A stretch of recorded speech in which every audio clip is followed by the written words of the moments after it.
Good morning મિત્રો. MD એકેડમીમાં 13 September 2024ના current અફેરમાં તમારું હાર્દિક સ્વાગત છે મિત્રો. તો પહેલો ક્વેશ્ચન છે મિત્રો તમારી માટે, હાલમાં વિશ્વ ચોકલેટ દિવસ કઈ તારીખે મનાવવામાં આવે છે? તો મિત્રો 13 સપ્ટેમ્બરના દિવસે સમગ્ર વિશ્વમાં વિશ્વ ચોકલેટ દિવસ ઉજવવામાં આવે છે. હૈદરાબાદને ભારતમાં જોડવા માટે કયું ઓપરેશન હાથ ધરવામાં આવ્યું હતું? તો ઓપરેશન પોલો. ઓપરેશન પોલો 13 સપ્ટેમ્બર 1947ના દિવસે ભારતમાં જોડવા માટે ઓપરેશન પોલો મિત્રો હાથ ધરવામાં આવ્યું હતું. જ્યારે સરદાર પટેલ સાહેબ આપણા ભારતમાં રાજ્યોનું વિલીકરણ કરતા હતા ત્યારે કાશ્મીર, હૈદરાબાદ અને જુનાગઢ આ બે ભારત સાથે જોડવા માગતા ન હતા, પણ પછી સરદાર વલ્લભભાઈ પટેલના પ્રયાસથી આપણે ભારતના બધા રાજ્યોનું વિલીનીકરણ કરી શક્યા. એમાંનું હૈદરાબાદ જે 13 સપ્ટેમ્બર 1947ના રોજ ઓપરેશન પોલો હાથ ધરીને ભારતમાં ભેળવવામાં આવ્યું હતું. મિત્રો આગળ વાત કરીએ તો અંબાલાલ સાકરલાલ દેસાઈની 110મી પુણ્યતિથિ. મિત્રો તો આ અંબાલાલ સાકરલાલ દેસાઈ કોણ હતા? તો જે બ્રિટિશ સમયમાં ભારતના ગુજરાતી લેખક હતા. આ સિવાય તે અનુવાદક પણ હતા અને તે જજ પણ રહી ચૂક્યા છે અને લેક્સિકોગ્રાફર પણ હતા. મિત્રો તો અંબાલાલ સાકરલાલ દેસાઈની વાત કરીએ તો એમનો જન્મ ખેડા જિલ્લાના નડિયાદ નજીક આવેલ આલિયાનામાં થયો હતો મિત્રો, અને એક બ્રહ્મ ક્ષત્રિય પરિવારમાં તેમનો જન્મ થયો હતો. બોમ્બે યુનિવર્સિટીમાં સ્નાતક થનાર પ્રથમ ગુજરાતી વિદ્યાર્થી મિત્રો અંબાલાલ સાકરલાલ દેસાઈ પ્રથમ ગુજરાતી વિદ્યાર્થી હતા. આ સિવાય તે 1889માં જજ પણ બન્યા હતા અને જે ફાજલ સમયમાં મિત્રો તેઓ બાળ લગ્ન નિષેધ માટે પત્રિકા નામથી બાળ લગ્ન વિરોધનું સામાયિકનું એમને સંપાદન કર્યું હતું મિત્રો. એટલે આ પણ ક્વેશ્ચન યાદ રાખજો. અંબાલાલ સાકરલાલ દેસાઈનો જન્મ મિત્રો ખેડાના હલિયાણામાં થયો હતો અને એમનું મૃત્યુ 12 સપ્ટેમ્બરના દિવસે 1914ના રોજ થઈ ગયું હતું. મોસ્ટ આઈએમપી ક્વેશ્ચન બધી એક્ઝામમાં લઈને કોસ્ટ ઓફ લિવિંગની યાદીમાં મુજબ દેશનું સૌથી મોંઘું રાજ્ય કયું છે? તો ગુજરાત. મિત્રો કોસ્ટ ઓફ લિવિંગ એ શું છે મિત્રો કે એક મહિનામાં તમે સુખ શાંતિ જીવવા માટે તમારી કાન કેટલા રૂપિયા હોવા પડે એસો આરામથી જીવવા માટે. આ એક એવો રિપોર્ટ છે કોસ્ટ ઓફ લિવિંગનો જે બહાર પાડ્યો છે બરાબર. એમાં સૌથી મોંઘું રાજ્ય આપણું ગુજરાત છે મિત્રો. 46.8 હજાર રૂપિયાની તમારે જરૂર પડે અને સૌથી ઓછું છે હિમાચલ પ્રદેશ, જેમાં 23,000 રૂપિયા હોય ને તો મિત્રો તમારે ચાલી જાય. અને મિત્રો બીજા નંબરે છે મિત્રો મહારાષ્ટ્ર, આપણું પડોશી રાજ્ય છે મિત્રો. આગળ વાત કરીશું કેવલાદેવ નેશનલ પાર્કમાં ભારતનો પ્રથમ ટીમ કાર્બન અભ્યાસ હાથ ધરવામાં આવ્યો છે. આ કેવલાદેવ નેશનલ પાર્ક કયા રાજ્યમાં આવેલું છે? તો મિત્રો રાજસ્થાનમાં આવેલું છે મિત્રો. અને રાજસ્થાનની વાત કરીએ તો રાજસ્થાનની કેપિટલ છે જયપુર. એના સીએમ છે ભજનલાલ શર્મા અને એના ગવર્નર છે મિત્રો હરિભાવ બગડે. આ સિવાય વાત કરીએ મિત્રો હાલમાં રાજસ્થાનનું જોધપુર ખાતે છે ને એ આપણા ત્રણેય સેના જેના ઉપપ્રમુખો હોય ને તેજસ હુમામાં પ્રથમવાર ઉડાન ભરી, એટલે આ બી યાદ રાખજો મિત્રો. અને રાજસ્થાન રહ્યું ને એ ક્ષેત્રફળની દ્રષ્ટિએ આપણું સૌથી મોટું રાજ્ય છે ભારતનું બરાબર. ક્ષેત્રફળની દ્રષ્ટિએ સૌથી મોટું રાજ્ય કયું છે ભારતનું? તો મિત્રો વાત તો રાજસ્થાનની વાત થાય છે. એ સિવાય વસ્તીની દ્રષ્ટિએ 7મા નંબરે છે. અને ત્યાં રાજસ્થાનમાં મિત્રો બે સિંધુ ખીણની સંસ્કૃતિની સાઇટ આવી. એક તો કાલીબંગા જેને તમને સારી રીતે જાણતા જ હશો, અને બીજું છે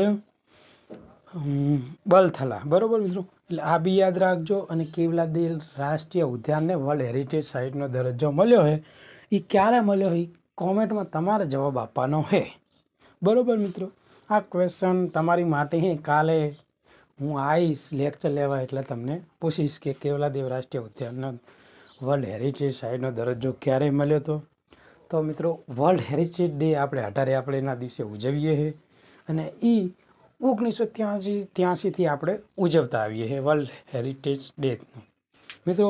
અને ગુજરાતમાં વાત કરીએ તો ગુજરાતમાં આપણે કેટલી વર્લ્ડ હેરિટેજ સાઇટ આવેલી છે મિત્રો? તો ગુજરાતમાં 4 આવેલી છે મિત્રો. લાસ્ટમાં ધોળાવીરા બની 21માં. એની પહેલાંની વાત કરીએ તો ચાંપાનેર, રાણકી વાવ અને અમદાવાદ સિટી, બરાબર મિત્રો. અને ચોથી ધોળાવીરાને ક્યારે મળ્યો? તો ધોળાવીરા જો 21માં, એની પહેલાં અમદાવાદ સિટી 17માં, અને 2000 સૌ પ્રથમ ચાંપાનેરને મળ્યો છે, પછી રાણકી વાવને 14માં મળ્યો મિત્રો. એટલે આ બી યાદ રાખજો મિત્રો. ગુજરાતમાં જેટલી વર્લ્ડ હેરિટેજ સાઇટ આવેલી છે 4. તો મિત્રો આગળ વધશું હવે આપણે કે હાલમાં મહાત્મા ગાંધીનું ટ્રેનમાંથી ઉતરી રહ્યા હોય તેવું સ્ટેચ્યુ ક્યાં મૂકવામાં આવ્યું છે? તો રાજઘાટ દિલ્હી મિત્રો. રાજઘાટ એ મહાત્મા ગાંધીની સમાધિ સ્થળ છે જે દિલ્હીમાં આવેલું છે મિત્રો. આવું સ્ટેચ્યુ મૂકવાનું કારણ શું? તો કે જે વિદેશમાંથી જે બી પ્રવાસીઓ આવે છે આપણા, બરાબર મિત્રો, બહારથી જે ગાંધીજીના મીન્સ કે સમાધિની મુલાકાત લે, એ ગાંધીજી વિશે વધુ જાણી શકે, કે ગાંધીજી વિશે સારી રીતે બધું જાણી શકે. તે માટે મિત્રો ભારત સરકારે આ સ્ટેચ્યુનું અનાવરણ કર્યું છે. અને આમે ગાંધીજી પ્રવાસ કરતા ને ત્યારે 3rd ક્લાસ લોજમાં જ કરતા, એટલા માટે મિત્રો આ પહેલ કરવામાં આવી છે.